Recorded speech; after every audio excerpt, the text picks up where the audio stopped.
The next question will go to Mr. Davis first. Both of you have mentioned the Southbury Training School. Can we make it a financial or business asset for Southbury? And if so, how?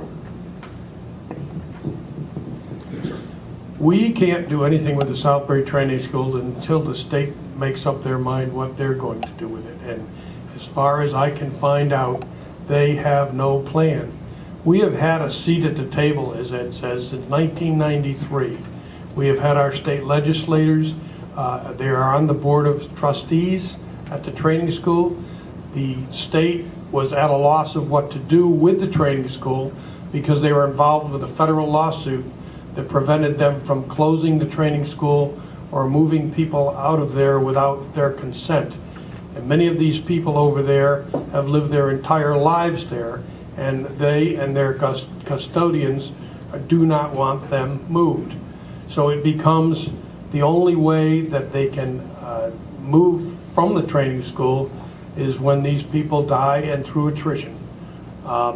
There's 400 and some odd clients over there now. Their average age is in their 60s probably. So it eventually will happen. There's been many ideas floated about the training school, what could happen over there. The town would love to take possession of some of the land over there. I've been in talks with people who would like the land on the east side of Route 172, between Route 172 and the river, between 172 and Heritage Village. We've looked at that land for elderly housing. We've looked at that land for recreation for kids, for soccer fields. There's a couple nice fields there. There's Stibbs Field, where there's the lake, and there's ball fields. That seems to me to be the prime area because it is isolated from the training school, that the town might be able to make a deal with the state. The state came to me in April.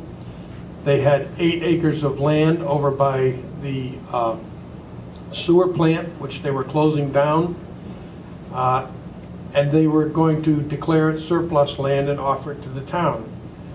He said that we would be getting a letter to that effect. No letter came. About a month later, I emailed him and talked to him, and he said the state had changed their mind. They weren't selling any land to anyone until they could come up with a plan. There is a thought that Roselle Hall, which is one of the big buildings that you see from the main street, in it there's a movie theater, there's a gymnasium, it's a large building. The town would like to get a hold of that maybe, even on a rental basis, and use that. The problem becomes we don't know what kind of asbestos, lead removal, pollution, ground pollution is over there. And I don't believe the state does either. So it can be a very expensive proposition if we start taking property from the state without the proper certification that it's buildable, usable property. I fought very hard to get a conservation easement put on, an agricultural conservation easement put on the top of the hill of the training school. Tom Kreider and I went to Newington, and Governor Rell signed a proclamation that would urge the legislature to place that conservation restriction over top of the training school. So we have done quite a bit of work. It's a large piece of land. Right now the assessed value is $73 million. If the state were to decide to turn the whole thing over to the town, they would expect the town to pay fair market value. If the assessed value is $73 million, the market value is more. We would have to make a decision. Does the town want to bond maybe $100 million for land? And then what about the brownfields that could be there, the pollution that could be there? It's a nebulous web that I don't believe is going to come to a head for 15 years or more. Thank you, Mr. Edelson. Well, maybe I'm just an optimist or an idealist, but I really think democracy works. I really believe when you inform people and people get excited about something and they want something and they talk to their legislators and they talk to their governor, they can get things done. What we haven't done as the town of Southbury is gotten our populace involved. So I'll take Bill at his word that he has been involved in these things. But as far as a community-wide discussion, when I go around, what I find out about the training school is everybody has different information. There's no consistent information about what's going on up there. And when it comes to mobilizing us as a town to say, hey, we really need to do something here, we have the good people over at the Land Trust, but we haven't seen the First Selectman say, we need everybody in town to get behind this, because the training school's the biggest piece of land that hasn't been decided what its future is. We all know something's going to change there at some point. So rather than talk about specifics, although I'd be glad to talk about, you're probably tired of me saying position paper, but rather than go into the details of the position paper, what I'd say is we have an opportunity with the right leadership to bring the town together. I tell the story about trying to work with Rob Kane, Senator Rob Kane, a Republican, to say, what we need in Southbury, this was back in January of this year, we need a forum where we bring down to Southbury, or bring to Southbury, the state officials responsible for the training school, and have them sit here and give us the facts. Not that we have anecdotes. I have some people telling me there are asbestos problems in the buildings. I've talked to people at the training school say, no, those have been taken care of. I have people telling me all the buildings there are not up to fire code. I've had people at the training school say, no, they've all met the fire code. I don't know what the truth is, but somebody must, or at least I want to believe somebody must, and if they don't know, I want to see them here in Southbury explaining why they don't know what's going on in their own building. So my view is the Southbury Training School is suffering from a lack of imagination. Maybe some of that's in Hartford, some of that's in Southbury, but we need somebody who's going to say, we need to think about this. We need to get the right information. We need to explain to the people of Southbury why this is in their best interest to take an interest, take it seriously, and talk to their legislators, the governor, whoever, and say we've got to make some decisions here, because letting this just go on year after year after year is not in our best interest. Any rebuttal? Anything further? Okay, thank you. Next question goes to Mr. Edelson first. Please comment on the First Selectman's role in the budget process and what you can do, if elected as First Selectman, to keep residents' tax obligations down.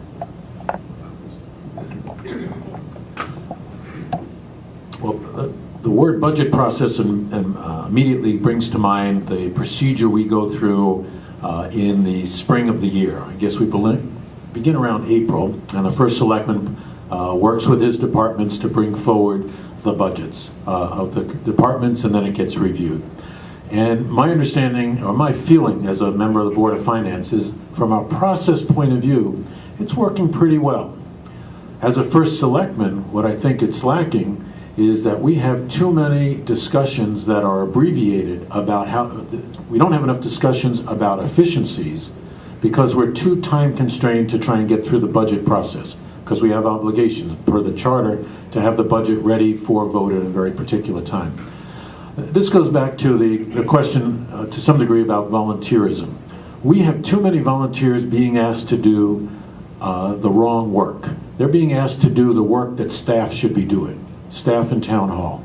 And instead of sitting back and doing policy, and policy in terms of taking the long-term view of what different, where the town needs to be going. And so we don't have enough of those discussions throughout the year. And I see that, if any of you have seen some of the Board of Selectmen meetings, we're involved, the Board of Selectmen are involved in way too much minutia in terms of, and not doing what, again, the revised charter specifically said needs to be done, which is to take a more high-level policy viewpoint of what policies do we need to have in place for the town to run right, and to be overseeing those policies, not worrying about so many administrative fires that they're putting out. So the budget process, I think, is, from a procedural point of view, I think is working pretty well. But what we're not doing enough is thinking hard about how could our departments be run better, how could our town be run better by looking for efficiencies, either through ideas, like I said earlier, of better information technology utilization. We upgraded to a new system 2 years ago, and we're still implementing that system. That's way too long. Why is it taking so long? As a volunteer, I'm very discouraged by that. As a first selectman, I wouldn't let it happen. Thank you, Mr. Davis. Well, I don't know how much of that question you answered, Ed, but the budget process starts actually in November. November 1st, the department heads begin to put together their budgets and submit them to the First Selectman's office. They're due in by December 1st. That's how far back we start working on the budget. After December, the town treasurer and I get together and we put the budget together. It usually takes us about 5 or 6 weeks because you have Christmas holiday in there, etc. We go back to the department heads. We either probably ask them to trim their budget some more. We ask questions. We interview each individual department head to make them justify their budget. At the end of February, the budget is presented to the Board of Selectmen for their deliberations in March. They further refine the budget and they turn it over to the Board of Finance. It comes back to the Board of Selectmen for approval, and it goes to referendum. So it is really quite an involved process. And this budget is a document in flux from the time the department heads first submit their request until the time it actually goes to referendum. It is a long, arduous process. Each dollar is scrutinized. What we do not have, that's the spending side of the budget. The part of the budget we cannot control is the revenue side. We never know how much revenue we're going to take in from various fees, taxes, of course, and that's kind of a crapshoot. And we make guesstimates as to of that. We don't know how much money is going to be coming from the state. Generally, the state government is not approving their budgets until the middle of the summer, which leaves the town hung out to decide what kind of numbers we're going to plug into our budget to calculate a mill rate that is brought to referendum. So the budget process on the state needs to be refined so they get their house in order before the town does, so the town can get their house in order. Anything further, Mr. Edelson? Well, I think, Bill, you know a lot more about the budget process than I do, so I have to defer to you on the timing of what the First Selectman does. I guess I was giving really the perspective I have from the Board of Finance, so I stand corrected on that. But I do feel, from my experience, that I don't see, when we see the different departments coming forward, what I'm frustrated by is I don't see anybody taking a look at the overall business of doing town government. We have each department kind of looking in itself and saying, what can I do better as my department? That's an important question to ask. But what I don't see, and maybe it's just part of what happens behind the curtain that I haven't seen, is somebody trying to look at doing what I'm used to doing in a corporation, is looking at what are our business processes, what is it that we try to do as town government, and how would we be best organized to do that. So that's why, if you look at my position paper that I mentioned that went out this week on town hall management, what I want to do, or what I say I want to do, is look at all of the processes that we have, look at the tasks that the different people are doing, and see if we can be organized as a whole in town hall to be more efficient. I mean, I hear what Bill is saying, and he's heard some good anecdotes about our building department, but I've heard other people complain ad infinitum about their frustration of trying to get a building permit in town, going upstairs, downstairs, upstairs, downstairs. So I'm glad to hear some people are happy with the process, but regardless, I think it could be done better as we look at the overall process of trying to get those permits. But that's just one example. I'm trying to say is that when we look at overall, when people interact with the town hall, how they get information, I believe we need a fresh look. that brings in all of the department heads, but brings a fresh look, a fresh perspective to say, could we do this overall better and hopefully more efficiently? Because at the end of the day, our competitiveness as a town depends on our productivity, how we use our resources.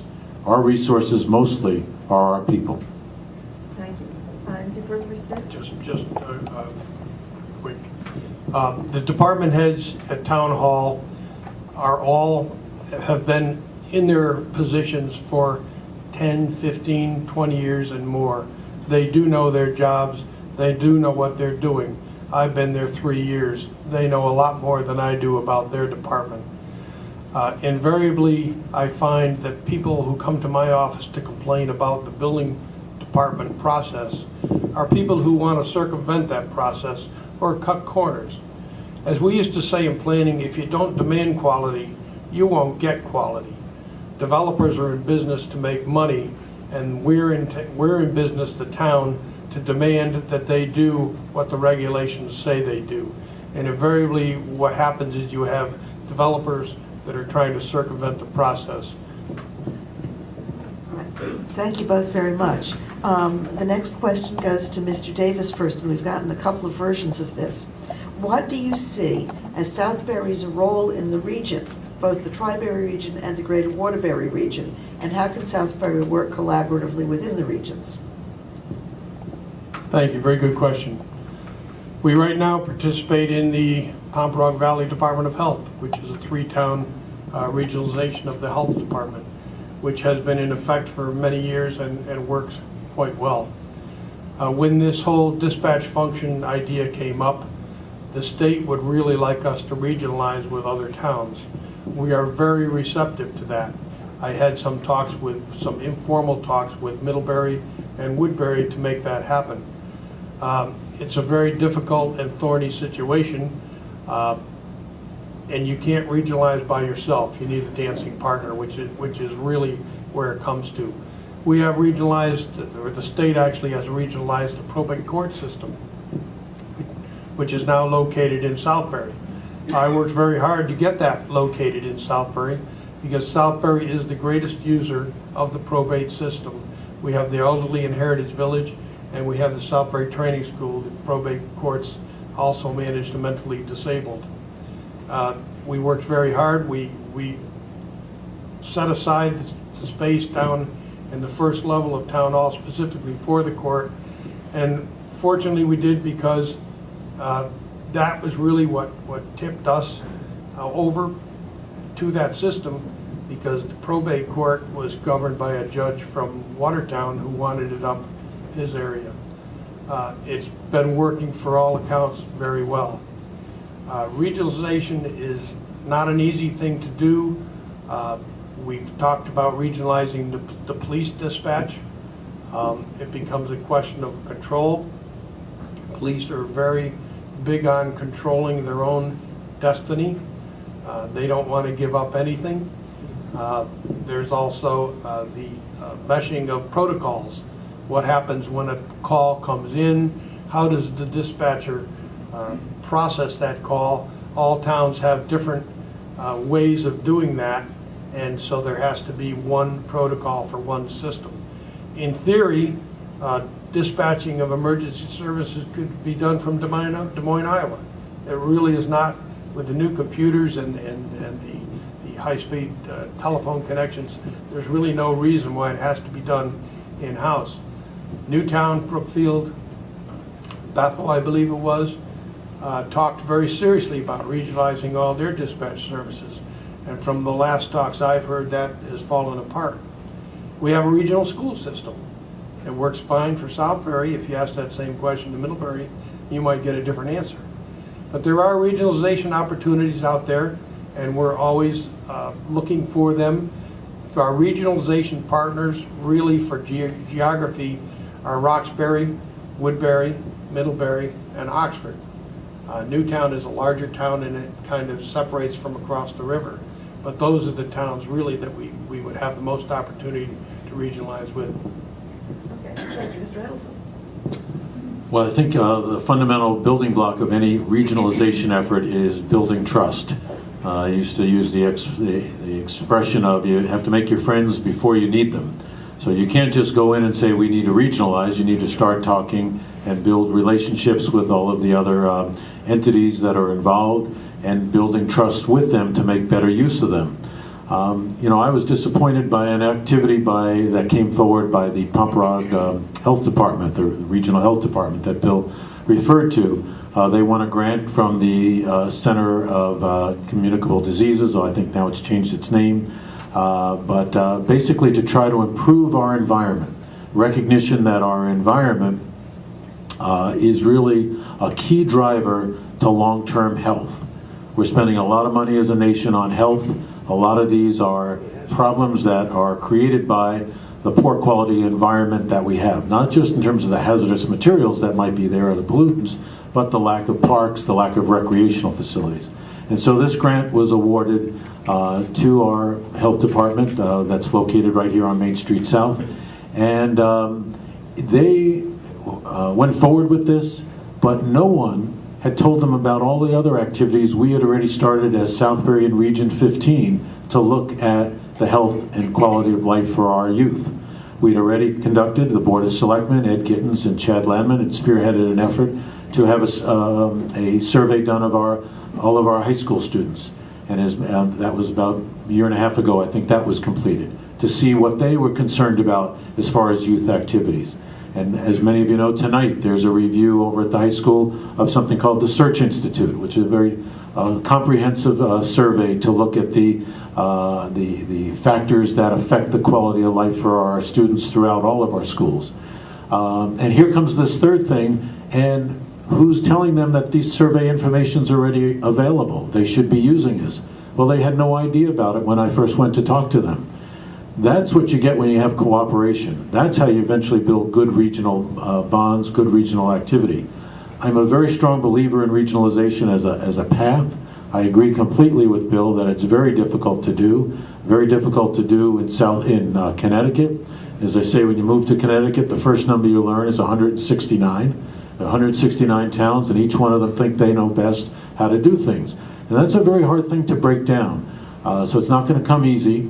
We've got to keep working at it. But again, from my corporate experience, if you don't look to combine activities, you're never going to find the efficiencies that really we need as an economy to drive all of our costs down, whether it's taxes or the price of certain goods. Mr. Davis, anything Just one quick point. When you regionalize, there becomes a regional board, so you do give up control. With the PDDH, Pomperaug Department of Health, we have 2 members that decide the policy for the town. With the Regional Board of Education, we also have members, I think 6, that decide the regional policy for the town. The town, I have very little control over what happens in them once we go into a regionalization program. It's just one more stumbling block. It should be done, it can be done, and as Ed said, you need to change the mindset to get it done. Mr. Edelson, anything further? But I think there are things you can do as a leader, which means not everything has to be done through boards. As a First Selectman, I think, and I've already committed to this, I would try to meet with the Superintendent of Schools of Region 15 and the First Selectman of Middlebury. I believe we should meet at least on a quarterly basis, if not every other month, to look for areas that we can work on in conjunction, where we can try to build that trust that I spoke about before, and look for opportunities. I think the same thing applies to the health district. You try with every one of these executive directors, who are in some sense your counterparts, to stay in touch with them, keep the dialogue going. When the reason I brought up the Bermuda experience is that was very critical to that.